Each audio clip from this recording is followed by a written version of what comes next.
السلام علیکم دوستو، خوش آمدید کہتے ہیں آپ کو اس چینل پہ۔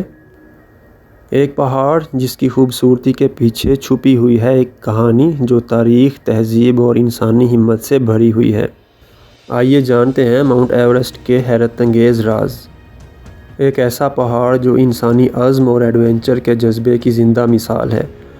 تو تیار ہو جائیے دوستو ایک ایسے سفر کے لیے جو آپ کو لے چلے گا ایورسٹ کی اونچی چوٹی تک، جہاں آپ کو نظر آئیں گے شاندار مناظر اور سننے کو ملے گی ایک ایسی کہانی جو ہمت، سٹرگل اور کامیابی سے بھری ہوئی ہے۔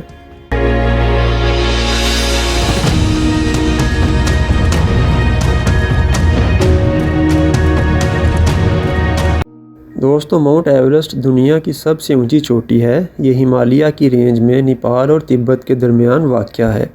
اس کی ہائٹ 8,848.86 میٹرز ہے، یعنی تقریباً 29,000 فیٹ۔ دوستو، مقامی لوگ اسے الگ الگ ناموں سے جانتے ہیں، جیسے نیپال میں اسے ساگر ماتھا اور تبت میں شومو لونگما کے نام سے جانا جاتا ہے۔ دوستو، یہ صرف ایک جیوگرافیکل عجوبہ نہیں بلکہ ایک روحانی اور تہذیبی نشان بھی ہے۔ دوستو، 1953 میں نیوزی لینڈ سے تعلق رکھنے والے سر ایڈمنڈ ہلیری نے اپنے گائیڈ ٹینزن نورگے کے ساتھ پہلی مرتبہ ماؤنٹ ایورسٹ کو سر کیا۔ ان کی یہ کامیابی پوری دنیا کے لیے ایک انسپائریشن بن گئی۔ آج بھی ان کا نام ایورسٹ کی ہسٹری میں سنہری حروف سے لکھا جاتا ہے۔ دوستو، یہ وہ وقت تھا جب نہ جی پی ایس تھا، نہ سیٹلائٹ فورکاسٹ، صرف اور صرف ہمت اور جذبہ تھا۔ دوستو، ماؤنٹ ایورسٹ کو سر کرنا کوئی آسان کام نہیں ہے۔ ہر سال ہزاروں لوگ اسے سر کرنے کی کوشش کرتے ہیں، لیکن صرف کچھ ہی لوگ کامیاب ہو پاتے ہیں۔ دوستو، سب سے بڑا چیلنج ہوتی ہے آکسیجن کی کمی اور انتہائی ٹھنڈ اور ایوالانچز، یعنی برف کے وہ طوفان جس میں برف پہاڑوں سے پھسل کر نیچے کی طرف گرتی ہے اور سب کچھ اپنے ساتھ بہا لے جاتی ہے۔ اس کے علاوہ دوستو، الٹیٹیوڈ سکنس لوگوں کی جان لے سکتی ہے۔ 8,000 میٹر سے اوپر جو ایریا ہوتا ہے اسے کہتے ہیں ڈیتھ زون، جہاں ہوا میں اتنی آکسیجن بھی نہیں ہوتی کہ انسان زندہ رہ سکے۔ دوستو، یہاں ہر قدم موت کے ساتھ کھیل جیسا ہوتا ہے۔ دوستو، انہی وجوہات کی بنا پر ماؤنٹ ایورسٹ پر اب تک 300 سے زیادہ لوگ اپنی جان گنوا چکے ہیں۔ بہت سے کلائمبرز کی باڈیز آج بھی وہیں پڑی ہیں کیونکہ انہیں وہاں سے لانا انتہائی مشکل ہے۔ دوستو، کچھ لوگ وہاں چلتے چلتے رک جاتے ہیں اور پھر واپس کبھی نہیں آتے۔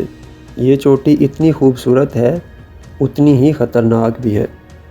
دوستو، ایورسٹ کی کلائمبنگ ماؤنٹ ایورسٹ کے بیس کیمپ سے سٹارٹ ہوتی ہے، جہاں کلائمبرز ہفتوں تک ایکلیمیٹائزیشن یعنی باڈی کو ایڈجسٹ کرنے کے لیے رکتے ہیں۔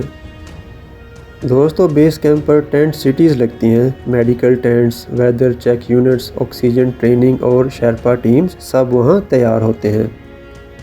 دوستو، یہ ایریا ہائٹ پر تو نہیں، لیکن یہاں بھی ٹیمپریچر فریزنگ ہوتا ہے۔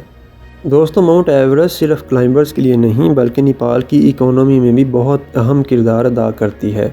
ہر سال کئی لوگ ایکسپیڈیشن کے لیے نیپال آتے ہیں، جس کے پرمٹ کی فیس $10,000 سے بھی زیادہ ہوتی ہے۔ دوستو، شیرپا لوگ جو وہاں کے مقامی رہنے والے ہیں، کلائمبرز کی ہیلپ کرتے ہیں۔ ان کی ہمت اور گائیڈ کے بغیر کوئی اس چوٹی کو سر نہیں کر سکتا۔ یہ لوگ ایورسٹ کے اصلی ہیرو ہیں۔ دوستو، اب ماؤنٹ ایورسٹ کے کچھ امیزنگ فیکٹس کی بات کرتے ہیں۔ دوستو، ماؤنٹ ایورسٹ روزانہ کچھ سینٹی میٹرز اونچا ہو رہا ہے۔ یہ زمین کی ٹیکٹونک پلیٹس کی وجہ سے ہو رہا ہے۔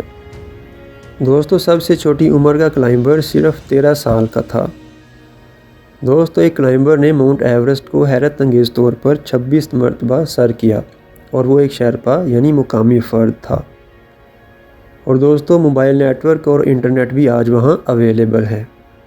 دوستو، یہ چوٹی صرف ایک جگہ نہیں بلکہ یہ ایک روحانی سفر ہے، جہاں ہر قدم پر انسان اپنے ڈر، تھکن اور کمزوریوں سے لڑتا ہے اور آخر میں خود کو فتح کرتا ہے۔